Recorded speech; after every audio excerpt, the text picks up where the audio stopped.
अस्सलाम वालेकुम नाज़रीन, रिपोर्टिंग मुतसद में आपको खुशामदीद। नाज़रीन, आज सुप्रीम कोर्ट में जो नए चीफ जस्टिस हैं, जस्टिस याहिया आफरीदी, उनका पहला दिन था। आज फुल कोर्ट मीटिंग भी हुई और आज जो है मुख्तलिफ जो है सवालात गर्दिश करते रहे, मुख्तलिफ जो है अफवाहें गर्दिश करती रहीं कि कोई कॉन्स्टिट्यूशनल बेंचेस बन गए हैं।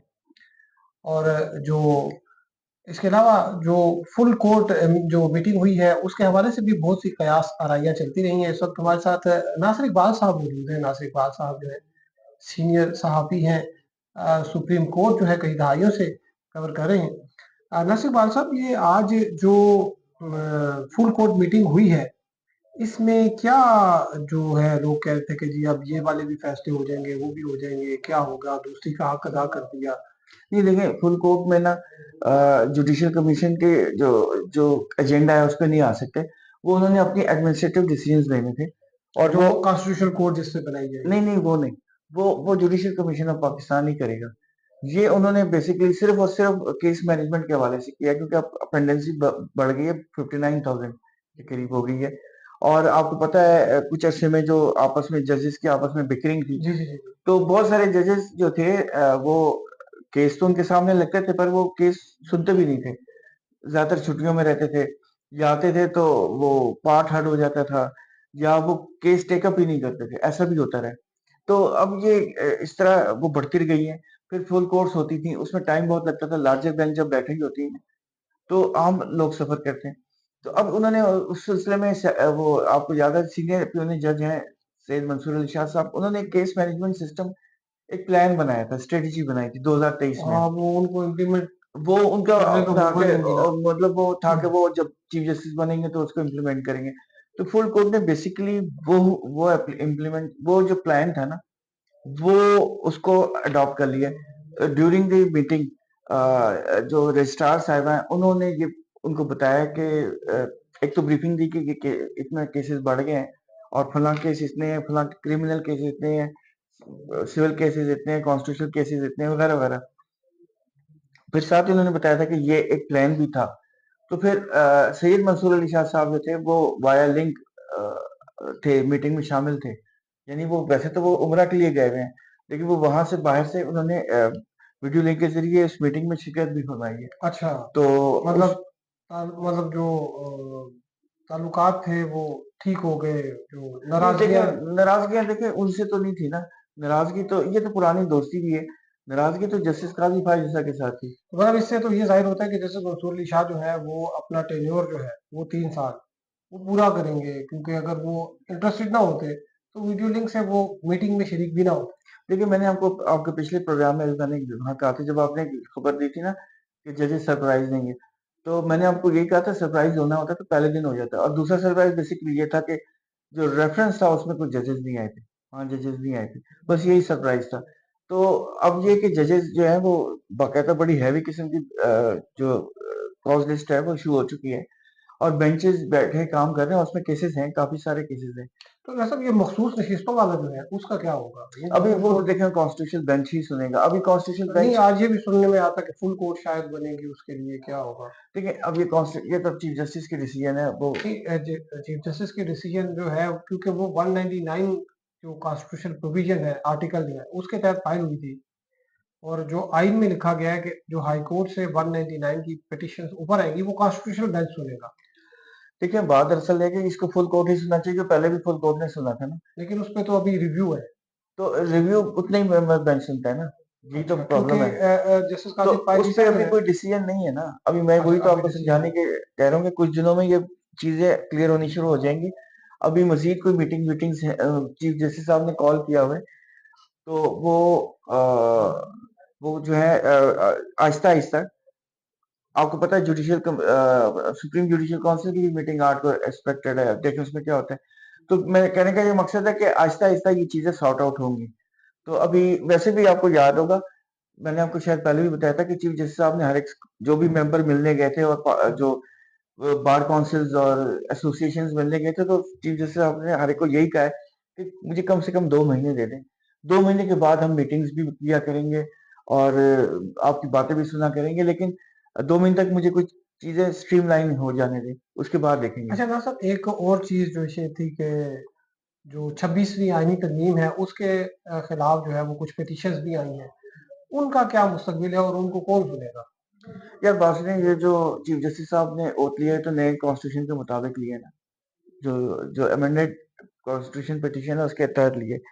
तो लेकिन ये सुनेगा तो कॉन्स्टिट्यूशन बेंच तो तो सुनेगा ना। अगर मतलब है कि अगर वो तरमीम जो है वो सेट असाइड होती है, तो इसका मतलब है कि जस्टिस मंसूर शाह जो है दोबारा चीफ जस्टिस बन जाएंगे। नहीं, सेटिस्फाइड होने के चांसेस ही नहीं अगर है। मतलब मैं कह रहा हूँ तो अगर वो होती है, अगर फॉर एग्जाम्पल मतलब हम अगर फर्ज फिर करें, तो बैक टू स्क्वायर वन हो जाएगा ना, हर अच्छा चीज हर चीज जो है वापस हो वापस जाएगी। होगी, लेकिन जिसके चांस नहीं है, आप बिलीव मतलब वो खुश होने की जरूरत नहीं है आपको, अच्छा क्योंकि कॉन्स्टिट्यूशन अमेंडमेंट को जस्ट लाइक दैट आप सेटिस्फाइड नहीं कर सकते। वो बहुत मुश्किल चीज होती है कॉन्स्टिट्यूशन पिटीशन को, क्योंकि देखें, आप एट्रीब्यूट नहीं कर सकते कोई मैलिस पार्लियामेंट को, और आप पार्लियामेंट को कोरम नॉन जिटिस भी नहीं कह सकते। तो जो कॉन्स्टिट्यूशन अमेंडमेंट है वो बनाती पार्लियामेंट है।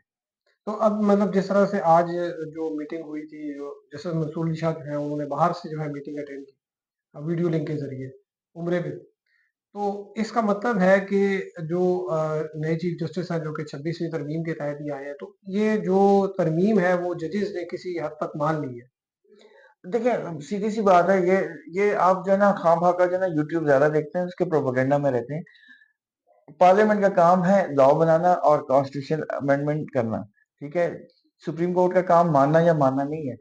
जब वो पिटीशन आएगी, अगर उसमें वैलिड पॉइंट्स होंगे और वो ये देखेंगे कि फंडामेंटल राइट्स की ब्रीच हुई है, फ्लैग्रेंट वायलेशन है, फिर तो सुप्रीम कोर्ट उसको सेट असाइड करेगी।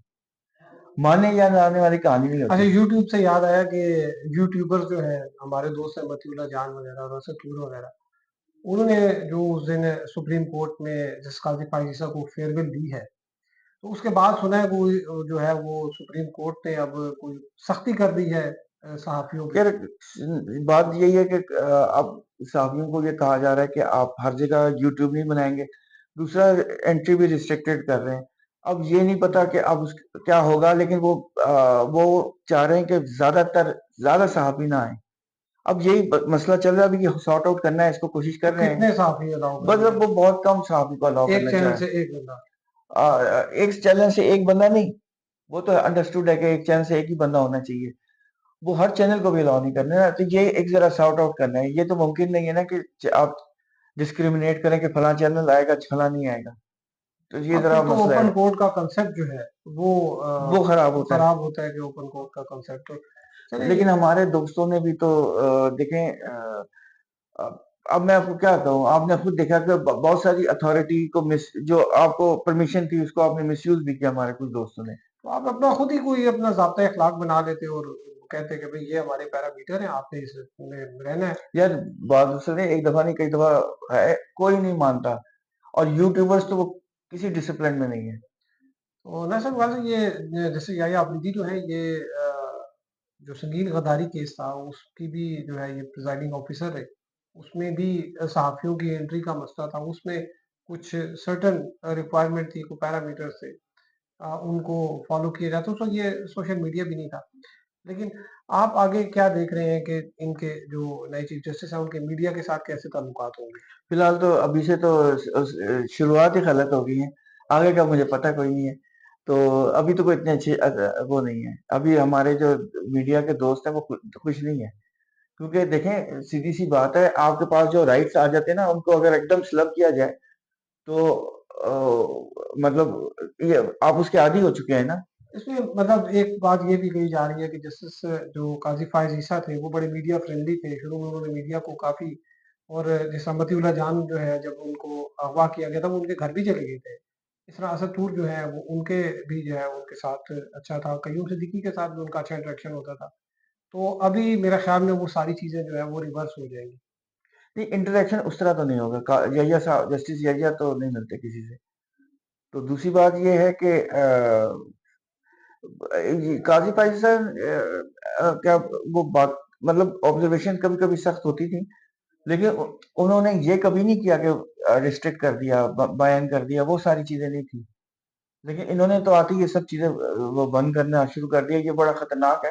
ये आर्टिकल 19 की भी वायलेशन है। अब वायलेशन आगे है। देखें क्या होता है। चलिए, जी बहुत शुक्रिया नासिर इकबाल साहब, नासिर इकबाल साहब ने बताया कि जो है कोई मिसएडवेंचर जो है वो नहीं होने जा रहा सुप्रीम कोर्ट में, और जो कॉन्स्टिट्यूशन बेंचेस हैं वो एक मामूल है उसके मुताबिक बने, क्योंकि मुझे सुबह जो है वो एक बड़े सीनियर वकील है, एक तज्ज़ियाकार है, उनकी मुझे सुबह फ़ोन पे मुझे कॉल आई और वो पूछ रहे थे कि ये कोई इस किस्म की खबर चल रही है। मैंने कहा नहीं, आप तो खुद तज्ज़ियाकार हैं, तो ये कैसे हो सकता है कि एक कॉन्स्टिट्यूशन बेंच जो है वो तो जुडिशियल कमीशन ऑफ पाकिस्तान बनाएगा।